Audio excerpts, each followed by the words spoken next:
Adiksi pada alkohol atau kecanduan pada alkohol adalah kondisi ketika seseorang mengalami ketergantungan akan alkohol dan sulit untuk mengendalikannya. Istilah untuk para pecandu alkohol adalah alkoholisme dan gangguan penggunaan alkohol atau alcohol use disorder. Alkohol mengandung senyawa yang mempengaruhi bagian sistem reward di otak. Saat seseorang meminum minuman beralkohol, bagian yang mengatur reward di otak atau orbitofrontal cortex dan nucleus accumbens mengeluarkan endorfin, yaitu hormon yang diasosiasikan dengan perasaan senang. Jennifer M. Mitchell, seorang peneliti di University of California, San Francisco, Amerika Serikat, menyebutkan bahwa adiksi terhadap alkohol muncul ketika orang yang meminumnya mendapatkan sensasi senang. Untuk mempertahankan sensasi senang tersebut, akhirnya orang tersebut minum alkohol dalam jumlah yang banyak. Seseorang yang memiliki adiksi terhadap alkohol memiliki gejala sebagai berikut. Yang pertama, minum lebih banyak dari jumlah awal yang direncanakan. Yang kedua, mencoba untuk mengurangi tetapi gagal. Yang ketiga, mendapati diri sering minum atau mabuk. Yang keempat, tidak dapat berkonsentrasi, hanya ingin minum minuman beralkohol saja.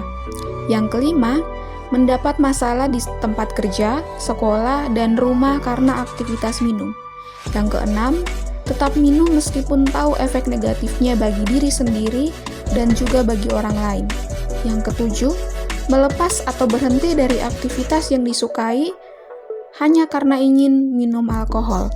Yang kedelapan, mendapati diri terluka sebagai akibat dari tidak sadarkan diri. Yang kesembilan, memiliki masalah dengan ingatan, kesehatan menurun, tetapi tetap minum minuman beralkohol. Yang kesepuluh, memaksakan diri untuk minum agar mendapatkan sensasi senang yang diinginkan. Yang terakhir, memiliki gejala lepas obat atau withdrawal symptoms saat tidak minum minuman beralkohol. Seseorang dikatakan memiliki adiksi akut terhadap alkohol apabila mempunyai setidaknya 6 gejala atau lebih. Bila mendapati diri memiliki 2 atau 3 gejala selama 1 tahun terakhir, kamu bisa menghubungi klinik rehabilitasi untuk mendapatkan pertolongan. CDC menyebutkan akibat ketergantungan terhadap alkohol antara lain: yang pertama, keracunan; yang kedua, resiko terluka akibat kecelakaan dan sebagainya; yang ketiga, keguguran; yang keempat, risiko terjangkit penyakit menular seksual, HIV, dan kehamilan yang tidak diinginkan; yang kelima, imunitas tubuh berkurang; yang keenam, penyakit jantung, serangan stroke, dan lever; yang ketujuh, kanker mulut, tenggorokan, payudara, usus, dan kerongkongan; dan yang terakhir, depresi atau memiliki rasa cemas berlebihan. Pengobatan kecanduan alkohol. Ada beberapa metode yang dapat dilakukan untuk mengatasi kecanduan alkohol. Metode yang digunakan akan disesuaikan dengan tingkat kecanduan dan tujuan terapi. Metode tersebut meliputi: metode yang pertama adalah konseling. Konseling, baik secara pribadi maupun dengan bergabung ke dalam kelompok konseling, dapat membantu pasien memahami masalah kecanduannya. Salah satu metode konseling yang dapat digunakan adalah terapi perilaku kognitif.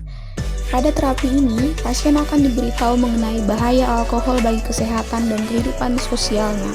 Setelah itu, pasien akan dibantu untuk memperbaiki pola pikirnya yang salah tentang konsumsi alkohol. Metode yang kedua adalah detoksifikasi. Pasien kecanduan alkohol umumnya disarankan untuk menghentikan konsumsi alkohol secara bertahap. Namun, ada beberapa kondisi yang membuat pasien perlu untuk menghentikan konsumsi alkohol secara total atau langsung, yaitu: yang pertama, menderita gangguan pada hati seperti sirosis, hepatitis, maupun penyakit liver lainnya. Yang kedua, menderita penyakit jantung. Yang ketiga, hamil atau merencanakan kehamilan. Dan yang terakhir, mengonsumsi obat yang berinteraksi dengan alkohol seperti obat antipsikotik. Pada kasus kecanduan berat, pasien perlu dirawat di rumah sakit untuk menghentikan konsumsi alkohol. Hal ini karena biasanya gejala putus zat yang muncul juga berat dan membutuhkan penanganan medis. Jika kecanduan alkohol termasuk ringan atau sedang, proses detoksifikasi dapat dilakukan di rumah dengan arahan dan pengawasan dokter. Jika gejala putus alkohol cukup berat, dokter bisa memberikan resep obat untuk dikonsumsi di rumah. Metode yang ketiga adalah terapi obat-obatan. Jika dibutuhkan, dokter akan meresepkan obat-obatan seperti naltrexone, akamprosat, atau disulfiram untuk membantu proses pemulihan kecanduan alkohol. Metode yang keempat adalah perubahan gaya hidup.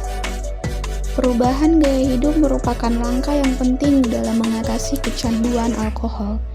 Dalam hal ini, pasien perlu mulai menerapkan gaya hidup sehat, seperti dengan beristirahat cukup dan rutin berolahraga. Aktivitas lama yang berkaitan dengan alkohol perlu dijauhi dan diganti dengan aktivitas yang baru yang lebih positif, seperti membangun aktivitas spiritual dengan lebih rutin beribadah. Selain itu, pasien juga perlu menjauhi teman dan situasi yang tidak mendukung proses pemulihan.